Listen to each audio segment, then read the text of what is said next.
right, let me tell you something. You asked me a big question I want to talk about. Yeah. A lot of folks may be less than impressed with some of the players we've seen take the field recently, but I'm here to tell you, in America, the bench is deep. Okay? And I've met these young people. I've seen the future. I met you meet a lot of these guys and a lot of these young men especially who want to do this. Something bling, bling, flashy. But then you meet a young man who says, when I grow up, I want to create the world's finest line of cutlery. Whoa, I had never heard that. So what do you say to a young guy like that? You say, here's my business card. When you're ready, you call me. I'll be your first customer. I met a young lady down in Newport News, Virginia. She said, Mr. Gardner, when I grow up, I want to become a chemical engineer, and I want to work for NASA. Whoa, to make sure that happens, I've called NASA. And now after I speak, the Director of Equity, Diversity, and Inclusion from NASA comes and speaks at the same school. But the one that got me, man, I was down in Louisville, Kentucky, Central High School. And a young man stood up and said, when I grow up, I want to become the world's greatest mathematician. Whoa, what does that mean? I don't know what that means, but I want to know you, son. What's your name? And keep in mind, anybody else know who went to Central High School in Louisville, Kentucky? Young man, his name was Cassius Clay. You might know him by Muhammad Ali, the greatest. And this kid said, I want to be the greatest mathematician. So I'm tremendously excited about the future. And right now, we're on pace, we'll do another 500 schools this year. Are you doing a lot of those virtually, or are you going back to person? We're doing them all virtually, but you know what works for us, honestly? It's more, you can do more, right?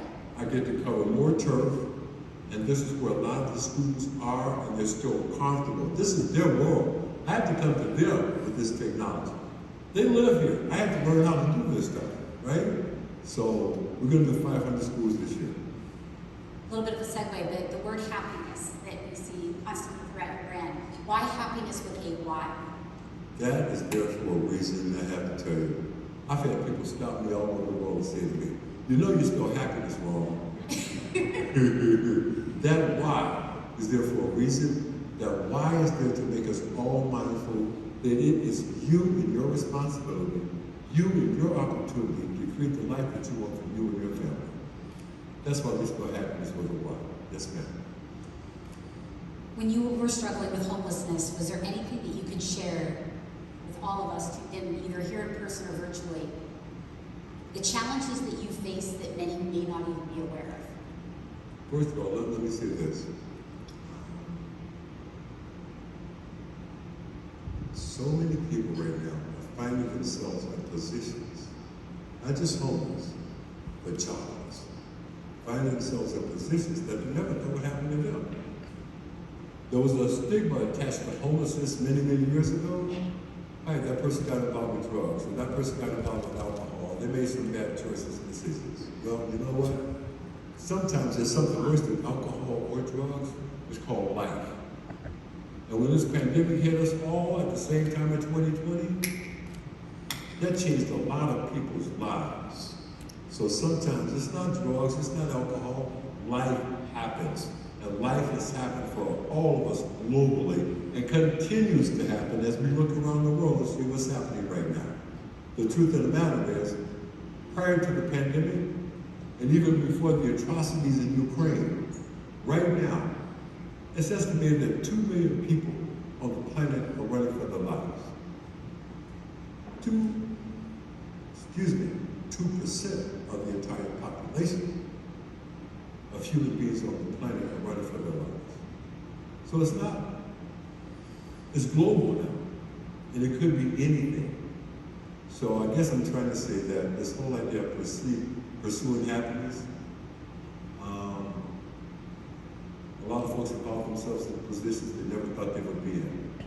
And I pray for those people every day. Last question for you. You seem to have such a spark around helping people, and the story about calling NASA, the story about bringing your granddaughter to the White House. putting you on the spot here a little bit, but is there something that you're doing now for somebody that you're super passionate about, making a phone call for, trying to make something happen to bring a spark of joy to I did it already. I've done it twice today. Do it, hit me with it. I did it twice today. Let me tell you something. And sometimes, I know where I'm talking about how I feel about things spiritually, but sometimes I know for a fact I'm put in a certain place at a certain time to meet that person. And there's a role I can play in that person's life, and I choose to play it. So again, I can't thank you all enough for having me.